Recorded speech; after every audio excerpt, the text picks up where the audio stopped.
तर आज बनवूया चकोल्या। 2 बारीक चिरून कांदे घ्या, कढीपत्त्याची पानं, 8 ते 10 लसूणच्या पाकळ्या, 4 ते 5 मिरच्या, कोथिंबीर घ्या आवडीनुसार, 2 बारीक चिरून टोमॅटो, मुगडाळ घ्या भिजवून 1 वाटी, खोबऱ्याचा 1 तुकडा स्लाइस करून सगळ्यात पहिल्यांदा भिजवलेली मुगडाळ कुकर मध्ये टाकून घ्या। आवश्यकतेनुसार पाणी ऍड करून चिरलेले टोमॅटो सुद्धा यात ऍड करून 1 चमचा हळद टाकून घ्या, हिंग टाकून घ्या, 1 चमचा कच्चं तेल टाकून घ्या। आता यातच मीठ टाकून घ्यायचं आहे। झाकण लावून कुकरला 2 ते 3 शिट्ट्या काढून घ्यायच्या आहेत। पर्यंत आपण इकडे वाटण बनवून घेऊया। खोबरं, मिरच्या, लसूण, कोथिंबीर, आलं याचं आपण वाटण बनवून घ्यायचं आहे खलबत्त्यामध्ये।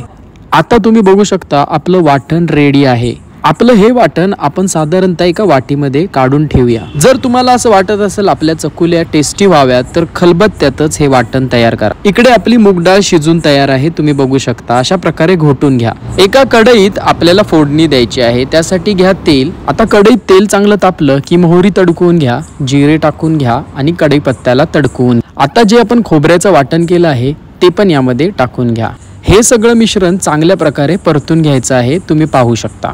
आता या स्टेजला आपण बारीक चिरलेला कांदा टाकून घ्यायचा आहे आणि लालसर परतायचा आहे या मसाल्यावर। 1 चमचा घरचा कांदा मसाला टाकून घ्या। हे मिश्रण एकजीव करून घ्या मस्तपैकी। आता आपण ह्या स्टेजला गरम मसाला टाकून घेऊया आणि हे मिश्रण चांगल्या प्रकारे मिक्स करून घ्या। आता या स्टेजला आपण शिजवलेली डाळ या मिश्रणात तडकवून घ्यायची आहे अशा प्रकारे। आता आपल्या चकुल्याच्या आमटीला आपण चांगली उकळ काढून घेऊया।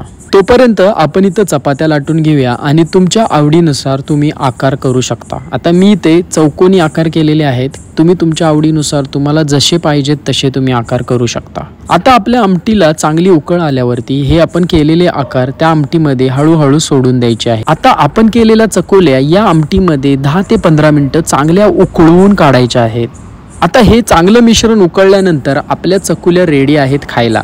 गरम गरम खाल्ल्या तर खूपच उत्तम आहे। खूपदा आपल्याला जेवण बनवण्याचा कंटाळा येतो, त्यामुळे चकुल्या तुम्ही कधीही इन्स्टंट बनवू शकता आणि खाऊ शकता। तर तयार आहेत आपल्या गरम गरम चकुल्या। आता तुम्ही इथपर्यंत आलाच आहात तर तुम्ही चॅनलला लाईक करा, शेअर करा, सबस्क्राईब करा आणि एन्जॉय करा गरम गरम चकुल्या।